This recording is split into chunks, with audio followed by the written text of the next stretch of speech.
Buenas tardes, abogada. Mi nombre es Melanie Natalia Oña Chango Luisa, estudiante del segundo ciclo de la carrera de Derecho. Dentro de este video vamos a hablar un poco sobre el matrimonio, causas de nulidad, causas de divorcio, capitulaciones matrimoniales, sociedad conyugal, cómo se dividen los bienes al terminar el matrimonio y todas estas cosas. Ya. Dentro del Código Civil ecuatoriano nos explica que el matrimonio es un contrato solemne en el que dos personas se unen con el fin de auxiliarse y cuidarse mutuamente. Anteriormente, este artículo también nos mencionaba que es con el fin de procrear hijos.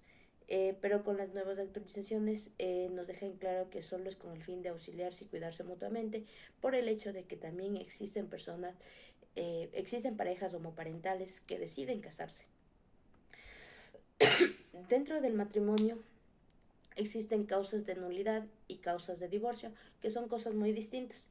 Las causas de nulidad, en el artículo 95 nos explica que existen 6 causas por las cuales se puede declarar nulo un matrimonio. La primera causal es cuando uno de los cónyuges fue autor o cómplice del crimen del asesinato de su cónyuge.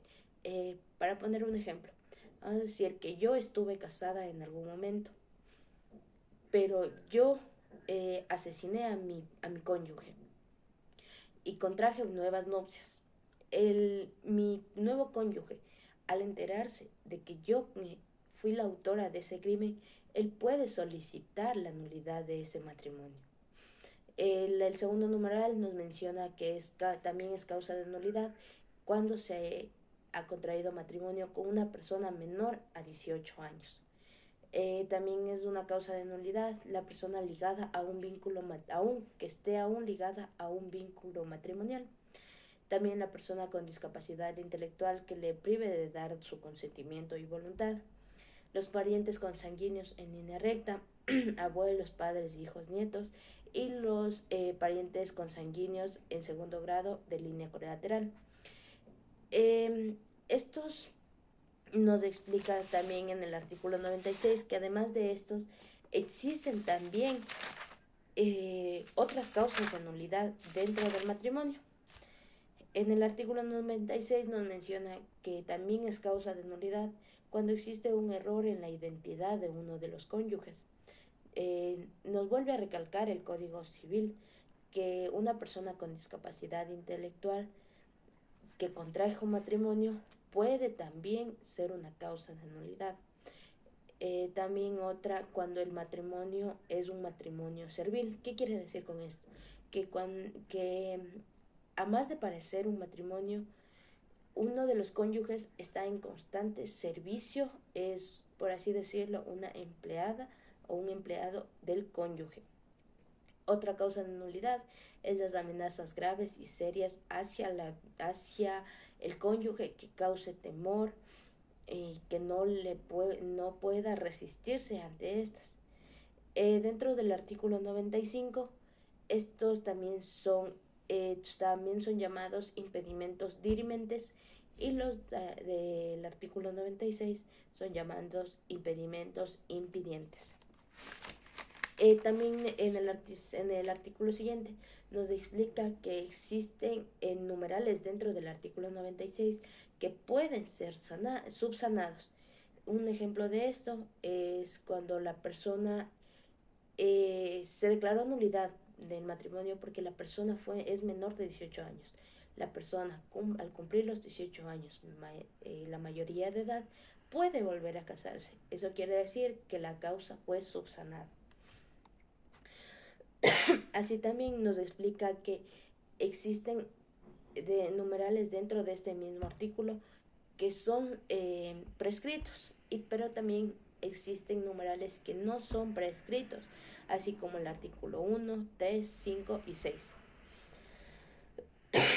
En el Ecuador, cualquier persona mayor a 18 años puede ser testigo en un matrimonio civil. Cuando, por ejemplo, una persona extranjera es testigo de un matrimonio, el registro civil está en la obligación de se encuentra en la obligación de ayudar con un traductor para que éste pueda ser testigo. Aquí también vamos ya a pasar a lo que es la terminación del matrimonio. En el Código Civil, dentro del artículo 105, nos expone 4 causas de terminación del matrimonio.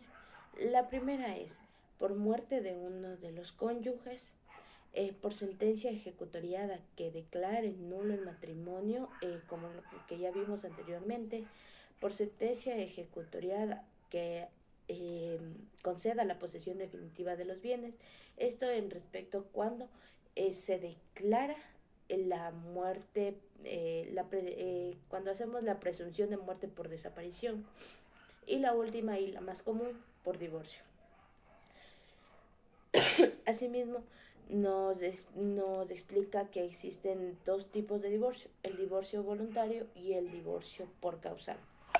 El divorcio voluntario nos dice que es cuando los 2 cónyuges se encuentran en mutuo acuerdo de separarse. Y el divorcio por causal, en el artículo 110, nos explica cuáles son las causales de divorcio. Es aquí donde entra el adulterio, los tratos crueles, el estado habitual, la falta de armonía dentro del hogar, las amenazas a la vida a uno de los cónyuges, la tentativa de la vida a uno de los cónyuges, los actos los actos ejecutados por uno de los cónyuges que intenten incitar a los hijos o a alguien del núcleo familiar a involucrarse en actividades ilícitas, la condena ejecutoriada o pena privativa de la libertad mayor a 10 años, que uno de los cónyuges sea ebrio o toxicómano, y el abandono injustificado del hogar por más de 6 meses.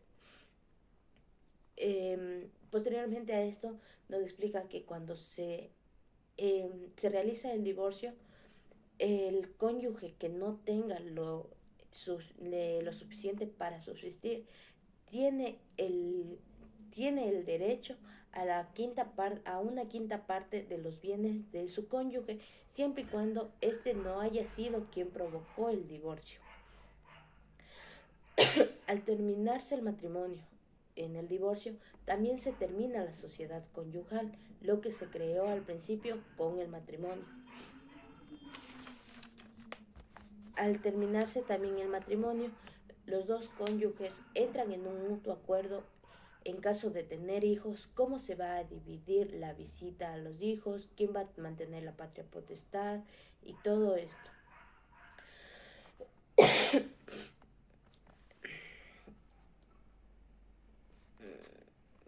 Listo. Hablamos un poco de segundas y ulteriores nupcias. Esto nos dice que cuando uno de los cónyuges se quedó con la patria potestad de los hijos, pero este hijo tiene bienes, y que el cónyuge desea contraer nuevas nupcias, este debe hacer un inventario solemne donde entren todos los bienes que mantiene el hijo, y se le debe otorgar un procurador. Ya. Así como dentro del divorcio se contraen también derechos y obligaciones. Esto cabe dentro de que los cónyuges están obligados a guardarse fe, a socorrerse y a ayudarse mutuamente, es decir, a no cometer adulterio, mantener fidelidad y todo lo que conlleva dentro del matrimonio. Como ya hablamos, cuando nace el matrimonio, nace la sociedad conyugal. ¿Qué es la sociedad conyugal? La sociedad conyugal es todos los bienes que se van a adquirir ambos cónyuges dentro de este matrimonio, a menos que se hagan capitulaciones matrimoniales. Ahora bien, ¿qué son las capitulaciones matrimoniales? Las capitulaciones matrimoniales son un acuerdo donde ambos cónyuges pactan puntos que se van a llevar dentro del matrimonio. Y ahora bien, ¿para qué sirven estas capitulaciones matrimoniales?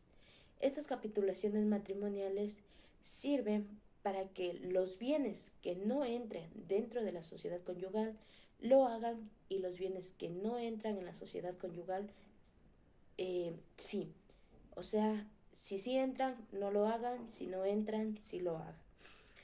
Bienes que no entran dentro de la sociedad conyugal son herencias, legados y donaciones. Estas tres cosas eh, se mantienen como bienes propios y no como bienes comunes dentro del matrimonio. Las capitulaciones matrimoniales se hacen mediante escritura pública y queda sentado en el acta matrimonial y se debe registrar, hacer el registro en el registro de la propiedad. Dentro del matrimonio hay que entenderse que no solo se aporta bienes, sino también se aportan deudas.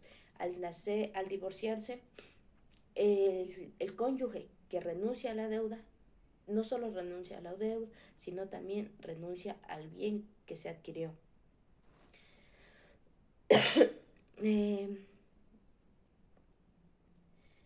Estas capitulaciones matrimoniales son revocables siempre que exista mutuo acuerdo de ambas partes.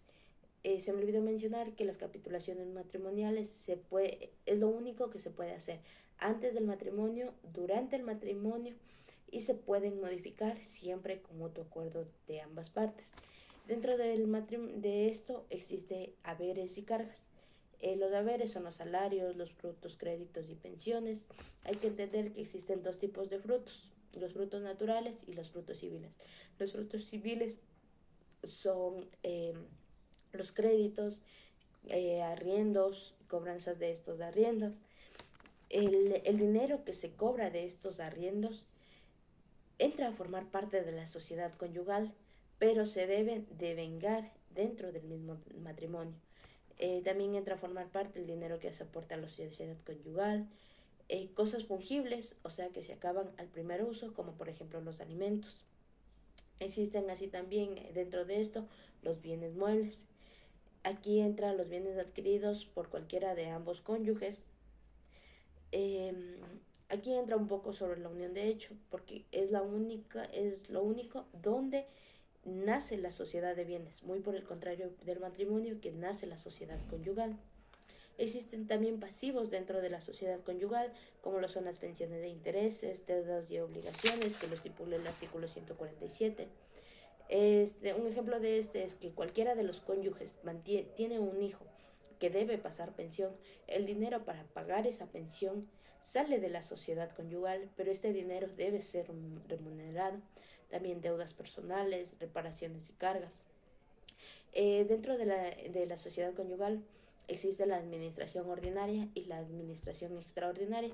La administración ordinaria, uno de los dos cónyuges administra la sociedad conyugal, pero no por esto quiere decir que tiene libre acceso y libre uso de los bienes. El uso de estos bienes es responsabilidad de ambos, es decir, que la responsabilidad es subsidiaria. Y existe también la administración extraordinaria.